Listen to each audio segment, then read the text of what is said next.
What's going on, everybody? It's Carl here, and today we're going to be working on the Chevy Aveo. And this car I need to get at least put together by tonight. So it's currently almost 10 o'clock at night, and I need it done tonight because I need to use that car trailer that's the car is sitting on tomorrow. I mean, if worse comes to worse here, I um I use the car trailer on Sunday, and I'll have like a half day on Saturday, which is tomorrow, that I can work in the afternoon to get that done, but preferably need it done tonight. I just need it put together, like rough together. I don't need everything finely torqued or anything like that. I just need it where I can get in the car, drive it off the trailer. That's what I want done tonight. So since I haven't had a video on this car since since taking it apart, right? Well, I'll show you the progress I have made, and there's some of it that I did not film, and it's good that I didn't, because when I was getting stuff put together, I was getting pretty angry because it did not go together the way I thought. So let me show you where we're at right now. So this is the current state of the new subframe that I bought for this car. I'm starting to piece it together. A lot of the hardware, obviously, I did not label, and obviously I did this a couple months ago, and now I'm trying to remember how everything goes together. But I think I got it. Like, so these nuts go to the rack and pinion right here. These bolts go to the sway bar. End links, or not end links, sway bar bushings, and then the nuts go on the back side because there's a stud there. So we're starting to piece it together. But anyway, so we got new motor mount for the front. I went out and bought new bolts at Menards. I went out and bought from the dealership, let me say, new control arm bolts, and so you needed 4 bolts and the nuts for the back side of the control arms. Now, this is where I'm glad I didn't film, and because it was a pain in the ass. So since it's an aftermarket subframe, now keep in mind, it's not perfect. It's not OEM. It's not perfect. And there is a few issues with it that I'm not too thrilled about, but it is what it is, right? And hopefully it doesn't cause any issues down the line, like getting alignment done, right? Because that would be a big problem. But first issue I ran into was getting these aftermarket control arms actually bolted to the thing, because you get both sides in, right? And you kind of get the bolt started on the front here, and then you're trying to work the bolt through the back, and it none of the bushings or anything is lining up perfect, right? And it's just a pain in the ass. Well, so then you finally get those bolts pushed through, you get the nut started, and then you go to tighten down these bolts on the front of the cradle into the welded nut that's inside. Well, you get a few threads in, right? And you think everything's going good, and then all of a sudden, when you're tightening it down, it starts to get really hard to tighten, and you're like, what's going on, right? Well, I determined that these bolts were going in. They were cross-threading inside the welded nuts inside the cradle, and I figured out that the shape of where the nut is facing isn't completely accurate to the center of the hole. So even though you shove a bolt through and you know you're kind of hidden there, well, the face of the nut is just off by a little bit, right? And so you're cross-threading the bolts. Well, once I discovered that, and I did a number, especially on this side, this side wasn't so bad, but I spent 3 hours rethreading those threads, and then what I ended up doing was getting these bolts threaded in first before I even attempted to get those in the back, because I did it the other way because I thought it would be easier. Well, that's not the case. And like I said, since everything is aftermarket, the subframe, the control arms, you know, it's not going to fit very good at all. And one thing I will show you of poor fitment, so you see this side, control arm, plenty of room over there. Well, you come to this side.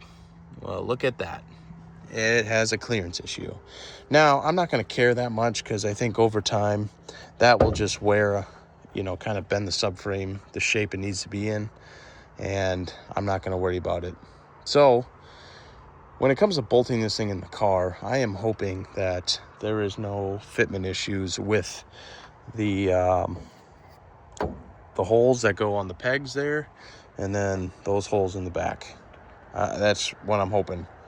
And if we can get past that and everything kind of bolts in nice, we might have something here. But man, dude, it sucks. You know, the problem is they make these aftermarket cradles so cheap on eBay. They're like $150. I'm not kidding you. I think it was actually 170 total, but obviously there was taxes, right? It was free shipping, and it came in 4 days, so not bad.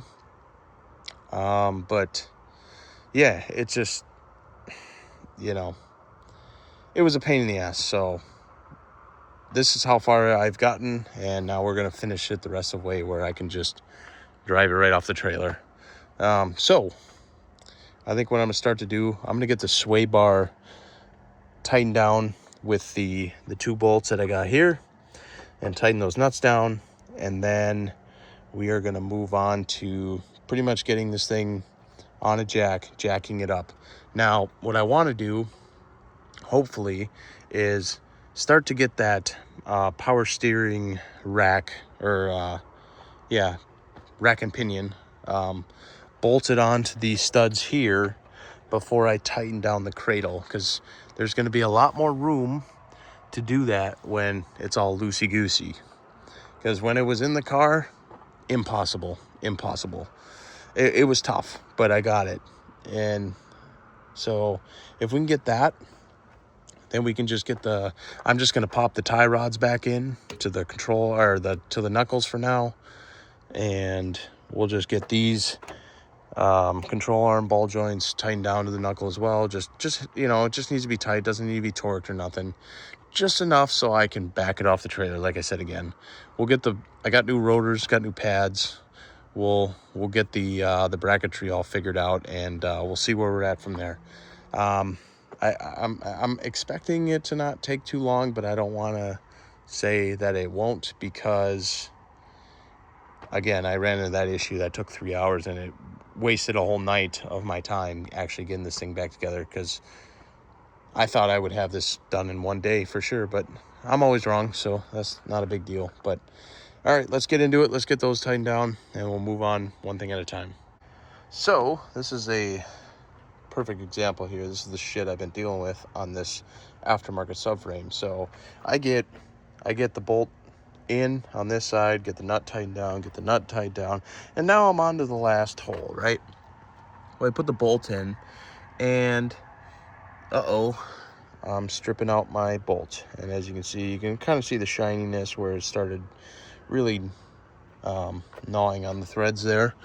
And I think this one was a little worse. The threads were a little chewed up. But this is my problem, is if you can see this, the nut that they welded in, 1, isn't facing straight like it should, and 2, I found a bigger issue. Man, if there's no shadow with this light, but I'm gonna point it out. Right under here, there was part of the booger from the weld that welded the nut in. Well, it was blocking the bolt from fully going in the way it should, And so I had to pull out my rethreader kit, right, and just kind of crank on her there.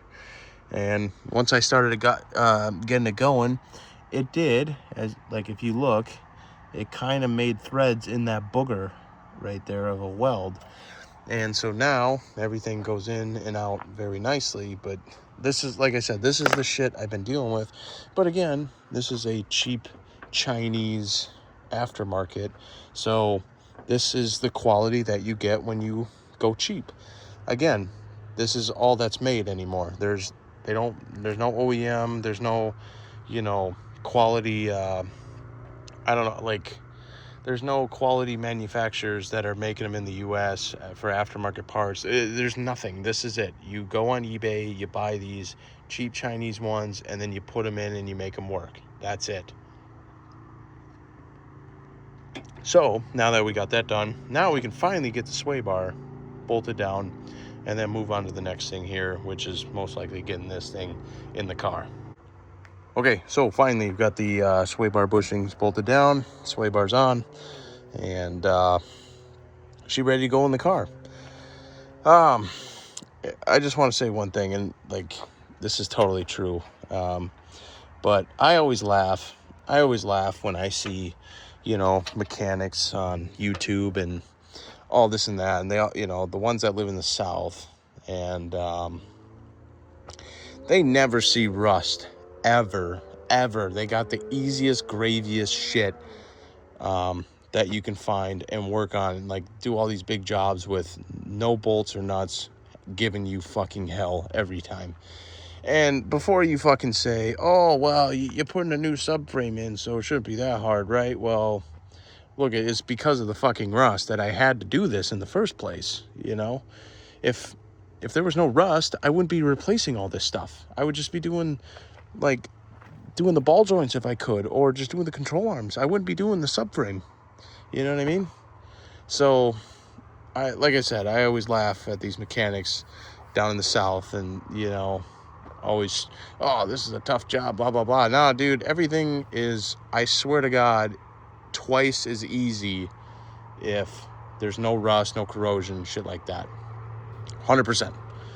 Maybe in Florida it might get a little rusty because, there's a lot of salt in the air. I don't know, but like other than that, and just the humidity, but up here in the north, man, rust is a different animal, and you either got the skills to deal with it or you don't, and that's it. So, all right, let's get this in. Let's go grab a jack and get this in.